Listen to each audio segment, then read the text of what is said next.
क्या जमीयत आपके साथ नहीं है।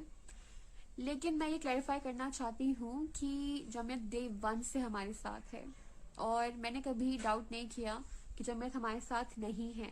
लेकिन जब मेरा भाई अरेस्ट हुआ था उसके बाद सिचुएशन बहुत चैलेंजिंग हो गई थी और हम लोग डिस्टर्ब हो गए थे। उसके बाद लगा कि कोई भी हमारे साथ नहीं है, क्योंकि जो भी हमारे साथ हो रहा था वो बहुत चैलेंजिंग था। जब हम लॉयर्स को कॉल करते थे तो लॉयर्स फ़ोन नहीं उठाते थे, लॉयर्स अपडेट नहीं देते थे। हम लोग कभी ऑफिस जा रहे हैं, कभी जेल जा रहे हैं, कभी कोर्ट जा रहे हैं, लेकिन कोई भी हमारे साथ नहीं था। उस वक्त लगा कि हम लोग अकेले हैं, लगा कि हम लोग टूट रहे हैं, हम लोग का कोई भी नहीं है जो हमें असिस्ट कर सके। जब मैं दिल्ली आई तब मैंने हकीमुद्दीन अंकल को कॉल किया और मैंने कहा कि मुझे आपसे डिस्कस करना है, क्योंकि मुझे लगता है कि कोई भी मेरे साथ नहीं है या हमारे साथ नहीं है या हमारे केस को नहीं देख रहा है।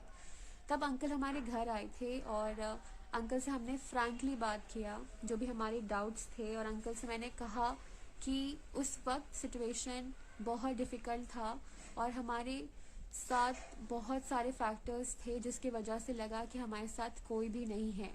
अंकल ने कहा कि जमीयत हमारे साथ है 24/7 और मिसकम्युनिकेशन की वजह से डाउट्स क्रिएट हो गए थे, क्योंकि मेरी कभी बात नहीं हुई थी हकीमुद्दीन अंकल से, क्योंकि मेरा भाई हकीमुद्दीन अंकल के टच में था और डिस्कशन और डिसीजंस अब्दुल्ला ही डिस्कस करता था हकीमुद्दीन अंकल से और जो दूसरे लोग हैं जमीयत में उनसे। तो मेरा उतनी कम्युनिकेशन नहीं थी, तो मिसअंडरस्टैंडिंग या मिसकम्युनिकेशन की वजह से मुझे कुछ बातों के बारे में पता भी नहीं था जो मुझे बाद में पता चली। जैसे अंकल इलाहाबाद भी गए थे, लखनऊ भी गए थे, वडोदरा भी गए थे और रिसेंटली इलाहाबाद हाई कोर्ट में अंकल ने एंटी कन्वर्जन लॉ के अगेंस्ट पिटिशन भी सबमिट किया है।